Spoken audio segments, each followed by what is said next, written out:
The first warning came as a low-frequency rumble, barely distinguishable from the usual background groan of Horizon Station's crust-shifting tectonics. Dr. Mara Ellison barely glanced up from her datapad as the tremor vibrated through her boots. It was likely another minor quake, the kind that kept engineers and geologists on their toes but rarely amounted to anything more than a few shifted containers and grumbling technicians. She returned to the cracked schematic of a hydroelectric regulator, cursing the station's patchwork infrastructure for the 100th time that week. The second warning was unmistakable. A shrill, piercing tone sliced through the hum of the maintenance hangar, followed by a burst of static and then the metallic voice of Horizon's AI, Helix. Unidentified vessel entering atmospheric descent. Impact trajectory, sector Delta 9. Estimated impact in 31 seconds. Mara dropped the datapad. By the time she reached the observation window, the vessel was already tearing through the sky. It glowed like a second sun, wrapped in flames and trailing scorched vapor across the smoggy clouds. Every eye in the hangar turned skyward as the object screamed through the thinning atmosphere, hurtling toward the southern ridge just beyond the station's outer perimeter. It didn't crash, it landed, in a manner of speaking. The impact crater bloomed in the distance with a force that sent up a mushrooming plume of dust and fire. The station trembled, the lights flickered, and Helix's voice returned with a slight hitch, almost as if startled. Vessel has made surface contact. Unknown classification.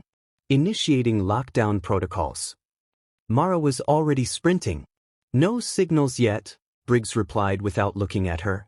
No ID, no pings. If that thing's sending distress beacons, they're not on any of our bands. She scanned the feed. The object, a sleek, charred spacecraft, lay embedded in the ridge, partially buried under scorched earth and vaporized rock. Fires licked at the surrounding terrain. Its design was unlike anything on the colony's registries. No solar panels, no exposed exhaust arrays, just a shell of obsidian alloy with strange ridged patterns down its spine. It looked less like a ship and more like an arrowhead hurled from the stars. Life signs? She asked. Briggs pulled up thermal. Faint. Internal heat sources, maybe biological. Could be wounded or bait. Mara shot him a look. You think someone went to the trouble of crash landing just to draw us out? I've seen stranger, he said flatly. And this far from Sol, there's no cavalry if we're wrong. Helix's voice interrupted. Signal detected. Origin, crash vessel. Pattern irregular, translating. Briggs gave her a slow, grim look. Oh, that changes things. She didn't hesitate. I'm going. Briggs growled. You're a civilian.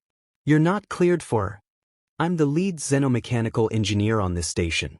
If that thing's got life on board and needs repairs, I'm more use than your entire squad with rifles. Besides, she glanced back at the screen. I've seen alien tech before. You haven't. Reluctantly, he nodded. You stay behind cover. First sign of trouble, we pull out. They assembled a field team, 4 armed guards, 2 medics, a drone operator, and Mara, packed into a crawler that ground across the barren ridge like a metal beetle. The landscape was all jagged basalt and sulfuric haze, the air too thin for long exposure. It was a planet not built for life, but humanity had stubbornly planted roots anyway, because that's what they did: build, adapt, endure. The wreckage loomed ahead. The ship was larger than they'd thought, nearly 80 meters from nose to tail, with deep gouges carved into its flank from entry. Parts of it hissed and pulsed, not with steam or electricity, but something else, something organic. Tubes ran like arteries along its hull, and bioluminescent patches blinked in and out with erratic pulses. The air around it smelled faintly of ozone and petrichor. Mara stepped forward as Briggs signaled the team to spread out. A small hatch on the underside of the ship hissed open, releasing a hiss of vapor and a clicking sequence of alien sounds. Then it stepped out. The being was tall, just over 2 meters, cloaked in a flexible armor that shimmered like fish scales in the sun. Its head was angular, almost feline, with large, black eyes that reflected the humans like twin mirrors. It carried no weapon, but its posture was rigid with control. Mara raised her hand slowly. We received your signal. We're here to help. The creature stared. Then, a sudden series of clicks and hums emerged from a small device on its chest. The voice that followed was hollow but clear. Our systems fail. Our wounded perish. We do not threaten. We require human assistance. Briggs twitched at the phrase. How the hell do they know what we are? Standard galactic scan tech, Mara murmured. They probably sniffed our DNA the moment we got within range. Another figure emerged, smaller, limping, supported by the first. Its armor was cracked open, revealing a greenish fluid leaking down its side. The smaller one made a weak trill before collapsing. Mara ran forward. She knelt beside the fallen alien, examining the breach in its exosuit. It wasn't just armor, it was connected to the body through thin, root-like filaments. The fluid was not just blood, it was part of its neural matrix. This wasn't just biology or machinery, it was both. Get the portable medkit, she shouted. Briggs motioned the medic forward, his weapon never lowering. I still don't like this. I don't care, Mara snapped. If we let it die out here, we'll never know if they're allies or enemies. Maybe both. The leader, its name later translated as Vorin, watched in silence as the humans worked. When the smaller alien stabilized under the patch of synthetic grafts, Vorin finally spoke. You are unlike your transmissions. Crude but precise. You risk harm for one of ours. Mara looked up, eyes sharp. Because it's the right thing to do. Vorin tilted its head. We have never heard humans described in such terms. That night, the thari remained in their ship, but a small wireless relay was set up between the wreck and Horizon. Engineers pored over scans of the alien vessel, attempting to decode the strange fusion of tech and tissue. Mara spent most of the night in the comms room, reviewing files, sketching theories, and talking, tentatively, with Vorin through the translator. Their species was nomadic, bioengineered over generations. They had not docked or asked for help in over a century. They had only come here because something inside their systems had failed catastrophically, and the closest technological signature capable of understanding it was human. Mara leaned back, exhausted, as a new transmission pinged into the station logs. It was a data dump, engineering schematics, ship blueprints, and a partial translation key for the thari neural language. They had shared their secrets. The last file contained a brief message. Your ways are simple, inelegant, but effective. We are intrigued. Mara stared at the screen as her console light dimmed to black. Something had begun that night, not just first contact, but a reckoning neither species expected. And the first test was far from over. Vorin did not sleep, at least not in the way humans understood the concept.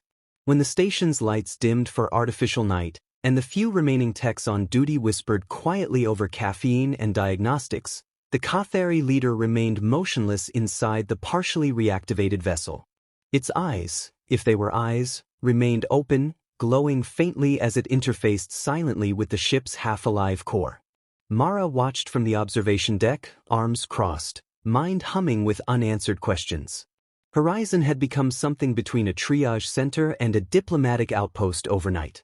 Half the science division now worked in alternating shifts decoding the alien databanks, and the other half worked tirelessly to keep their own systems from collapsing under the weight of unfamiliar energy sources. Sergeant Briggs hadn't taken his eyes off the thari since the moment they'd arrived. They're not just here for repairs, he muttered that morning, eyes fixed on the screen. They've got tech 100 years beyond ours, maybe more. You really believe they just happened to fall out of the sky next to us? Mara sighed. You think they staged the crash? I think maybe they're not telling us everything. That malfunction they keep referencing, what if it wasn't an accident? What if it was something they can't control? The walls shifted, blooming into a three-dimensional projection. The image showed a long, segmented structure drifting through space, black as vacuum, adorned with protrusions like spines. Its design was utterly unlike the thari vessel, cold, mechanical, inhuman. Vorin continued, voice low. We fled from the Harrow. Machines without thought, without mercy. We believed we had masked our descent. We were incorrect. Mara's mind raced. You didn't crash.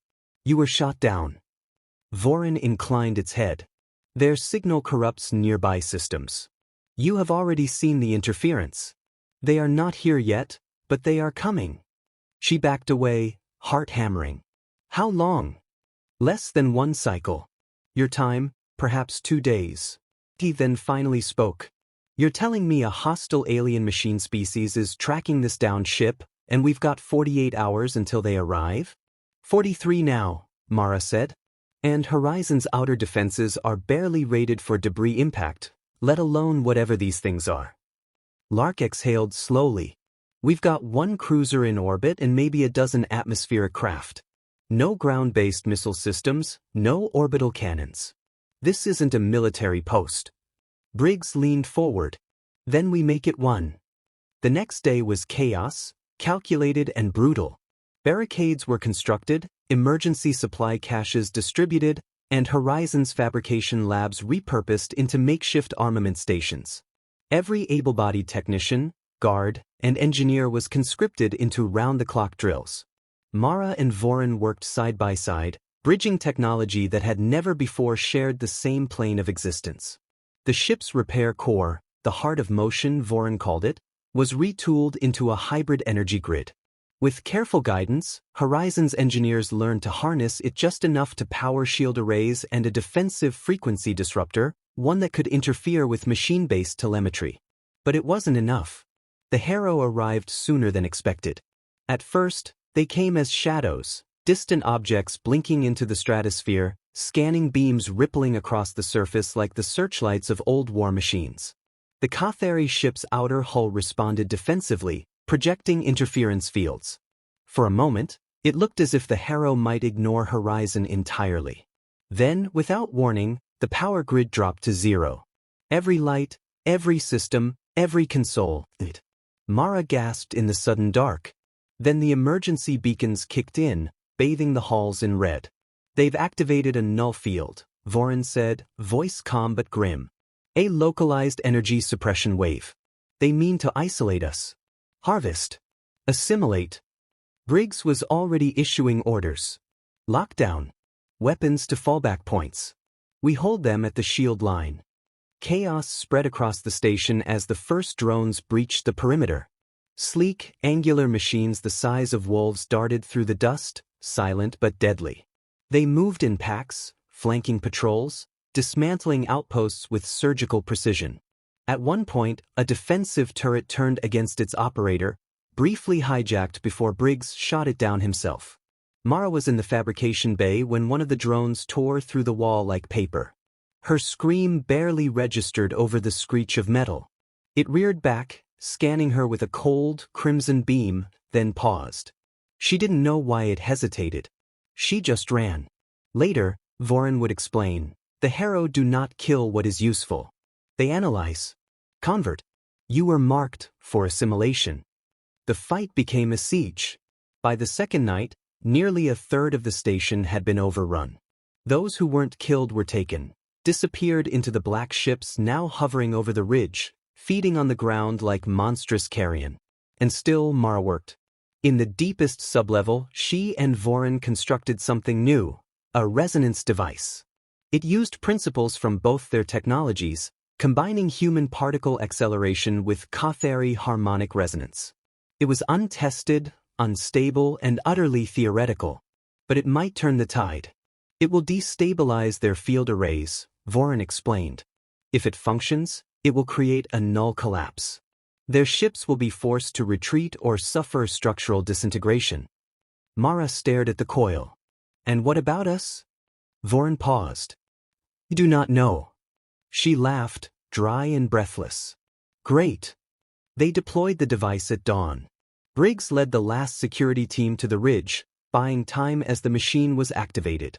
One by one, they fell, holding the line with bitter fury, making every shot count. Briggs himself was dragged down under a swarm of Harrow drones, detonating his final grenade in a blaze that lit the mountainside. The device pulsed once, twice. Then it sang. The sound was not a sound, more like a pressure behind the eyes, a deep, twisting frequency that bent light and space for a single, shattering moment. The Harrow ships convulsed. Their drones spasmed and collapsed, twitching like insects drowned in oil. The field evaporated, and the silence that followed was complete. Hours passed.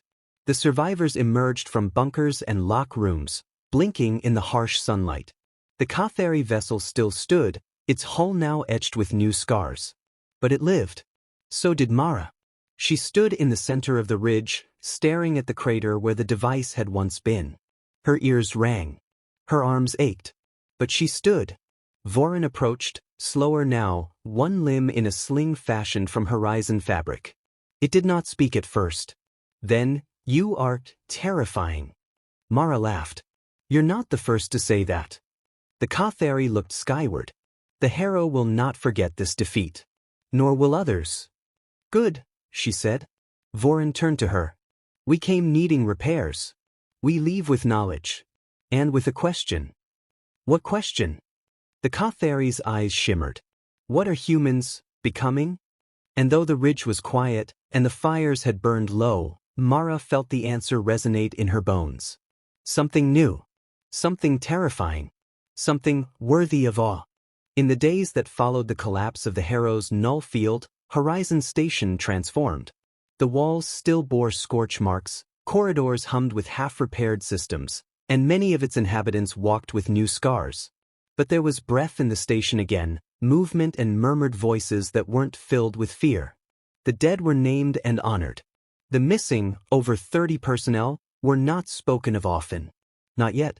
Not until someone was ready.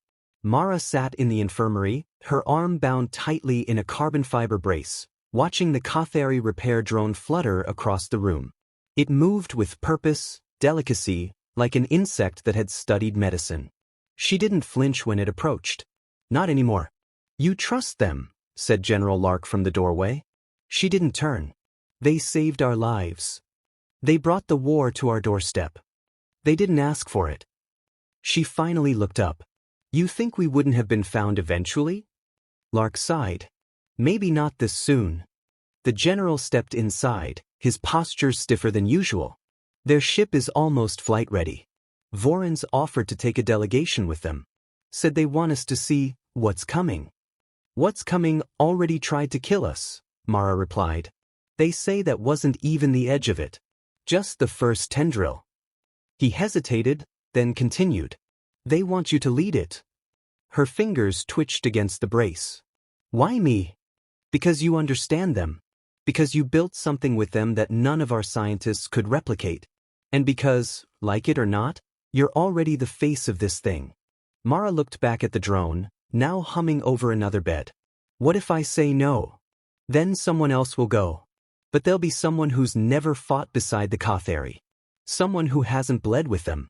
You'll save your own peace, sure. But you'll give away our leverage." She exhaled. Slowly. Then nodded. "I'll go." 3 days later, the ship rose. It had taken on a new shape, sleeker now, with parts of Horizon's alloy fused into its hull. A scarred monument to both species' survival. Mara stood at the observation window of the main cabin, dressed in a custom-built suit designed to survive deep space interface protocols. Vorin stood beside her, silent for a long time. "You're certain you want this?" it asked. "No," she admitted. "But I need it." Vorin tilted its head. "You could stay.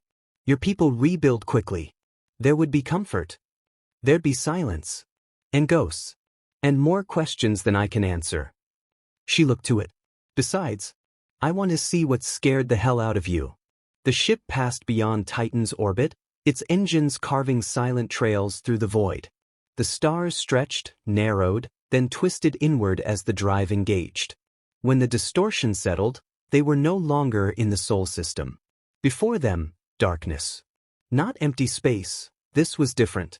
Something churned at the edge of perception, like distant thunder wrapped in oil. It was not a place. It was a presence. Vorin called it the Veil. "Beyond it lies the core Harrow," the thari said. "The first mind. We do not enter. None do." Mara leaned closer. "Then why bring me here?" "Because soon, the Harrow will not be content to send drones. They will come themselves. And when they do, your kind must be ready." Mara stared into the veil and felt it staring back. "There's something moving in there," she whispered. "Yes."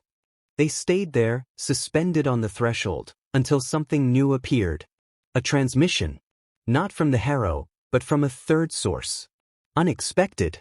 Unfamiliar. It was human. The voice was degraded, cut with static, like a memory echoing through water. "This is the Europa Ascendant. We encountered unknown artificial entities, automated aggression, ship compromised." Mara's blood turned cold. Europa Ascendant had vanished 5 years ago. A deep-range exploratory vessel. MIA, presumed lost to a gravitational anomaly near Proxima b. No wreckage. No distress call. Until now. She turned to Voron. "You knew." Voron shook its head. "We suspected. But confirmation, no. This is new." A new trajectory locked into their interface. The transmission was pulsing now, stronger, layered with something beneath the voice. Fractal patterns, like code embedded in emotion. "They're still alive," Mara breathed. "Or something is." The thari vessel adjusted its heading. They found the ship adrift near a dead binary star, its hull fractured, engine silent. But lights flickered within, motion, faint and impossible to decipher. The ship's signature was human. The signals were not. As they approached, Mara felt a pressure behind her eyes again.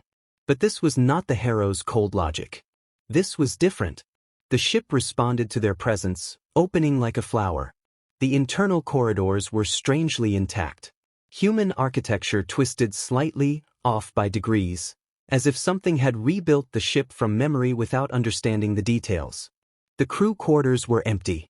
The control deck was sealed behind layers of organic plating. They cut through it. Inside, they found a hybrid. It had once been human, part of the Ascendant's crew, perhaps. But now it was integrated, fused with something synthetic and luminous. It turned to look at them, and in its eyes were constellations. "Help," it whispered. Mara approached, slowly. "Who did this to you?" It shuddered. "We wanted to learn. We reached too far." The signal spoke. It welcomed us. Then it rewrote us. Voron reached out but did not touch. "You carry both machine and mind. A harmony, or a prison?" "I don't know," it said. Mara knelt before it. "Can we save you?" "No," it said quietly. "But you can learn. You must. Before they come." It reached out, pressed something into Mara's hand, a data shard, etched with a symbol that was not human or thari. Something older. Then the being collapsed, its systems failing as the light dimmed from its eyes. Mara stood in silence. The veil loomed in her mind, closer than before. They returned to the thari vessel in silence. The shard was locked in containment. The ship disengaged from the Ascendant, which slowly drifted backward into the dark, fading from sensors like a ghost returning to its grave. Back aboard, Voron stood by the main display, watching the veil. "That was a warning," it said. "And an invitation." "From the harrow?" "Marist." "No," Voron said, turning. "From something worse." She stared at the data shard in her hand. What could be worse than the harrow? Voron didn't answer. The ship turned again, this time toward known space. Back toward Sol. Back toward home. But Mara knew they were no longer returning as they had left. She had looked beyond the edge. Had touched something ancient, something that could twist flesh and memory and metal into a single unified scream. And it had noticed her. Back on horizon, the survivors waited. Rebuilding had begun. Lark had reopened communications with Central Command. More vessels would come, some military, some scientific. The war was no longer a secret. As Mara descended from the thari ship weeks later, she carried with her more than the shard. She carried the first step of something new. Something that could defend Earth, or transform it forever. She was met with cheers, with questions, with silence. And in her mind, the stars whispered. They had come needing repairs. But they had left changed. Not just in awe of humanity, but afraid of what humanity might one day become.